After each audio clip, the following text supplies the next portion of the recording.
얼마 전에 이 지하철에서 신종 코로나에 걸린 것처럼 이 뭐 행동을 한 이 사람 남성이 이제 경찰에 의해서 구속영장이 신청이 됐습니다. 이렇게 환자 행세하게 되면 어떤 처벌 받게 되는 겁니까? 그렇습니다. 이 부분에 있어가지고 지금 최근에 같은 경우에는 경찰에서 지금 구속영장까지 청구를 네. 했는데 죄명 자체가 위계에 의한 업무방해죄다. 한마디로 이제 가짜 뉴스를 해서 지하철 운행에 관한 어떤 그 업무를 방해했다라는 취지로 해서 지금 영장을 청구를 했다고 하는데 네. 과연 이 부분이 구속영장이 발부될지 여부에 대해서는 상당히 의문이다라고 생각이 드는데요. 네. 이런 내용 자체가 어떤 진실되지 못하고 사회에 혼란이 일으키는 것 자체는 사실 이론의 여지가 없습니다. 그렇지만 이것이 업무방해죄로 해서 처벌까지 될 것이냐에 대해서는 법조인들 사이에서도 좀 논란이 이루어진 것 같은데요. 사실 예전 같은 경우에는 이른바 미네르바 사건이라고 있지 않습니까? 보면은 지난번 어떤 경제 위기 때에 국가가 대처를 잘 하지 못한다고 해서 인터넷에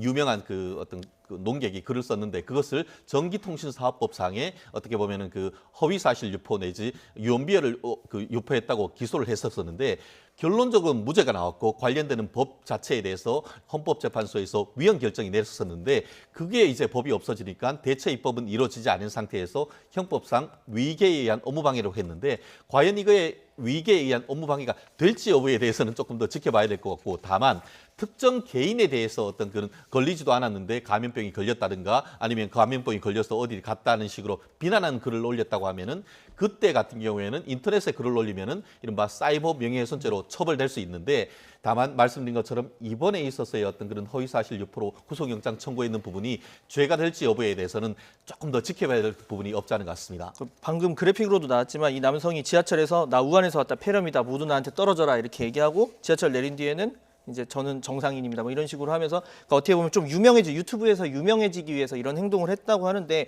이게 하는 행동에 비해서 사람들한테 주는 불안감이라던가 사회의 피해가 좀 크기 때문에 아무래도 처벌을 뭐 더 강화해야 된다 이런 의견도 나오고 그래서 이번에 가짜 뉴스에 대해서 엄정하게 대응하겠다 이런 얘기들이 나오는 것 같아요. 가짜 뉴스인데 이 같은 경우는 이제 가짜 뉴스라고 보기는 이제 본인이 연구를 한 거잖아요. 그래서 네. 주위 사람들을 놀라게 하고 그걸로 유명해지기 위해서 하는 거기 때문에 이거 자체가 막 명예훼손된다든지 업무방해 되기는 쉽지 않아요. 그래서 제가 볼 때는 죄되기는 좀 그렇게 죄가 성립되기는 굉장히 쉽지 않다고 봅니다. 청구한 상황인데도 예. 그런데 이제 가짜 뉴스를 이렇게 하는 심리가 있죠. 첫 번째는 너무나 우리가 불안해하니까 그 불안 심리를 좀 증폭시키려는 경향이 있어요.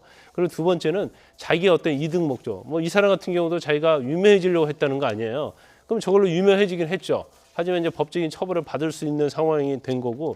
또 하나는 일부러 어떤 자기의 이익과 관련된 상대방에게 타격을 주시를 또 하는 경우가 있어요. 예를 들어서 자기와 경쟁 상대에 있는 업체에 대해서 그렇죠. 확진자가 다녀왔다는 그런 거짓말을 하고 그러는데 그런 경우에는 또 신용훼손이랄지 업무방해죄는 될 수가 있어요. 그러니까 케이스 바이 케이스로 봐야지 이게 가짜 뉴스라서 이게 명예훼손되고 업무방해가 되고 되지 않고 이렇게 따질 수 있는 것은 아니다는 거죠. 그래서 구체적으로 그 내용이 무엇냐에 따라서 처벌받을 수 있는 경우가 있고 또 처벌하지 못하는 경우가 있습니다. 네, 이번 사태가 지속된다면 이 두 분을 포함한 법조인들 하실 일이 굉장히 많으실 것 같은데 네, 처벌 강화 그리고 국민들의 이 자발적인 시민 의식과 함께 또 투명한 정보 공개도 굉장히 필요할 것 같다 정부에 그런 생각이 듭니다.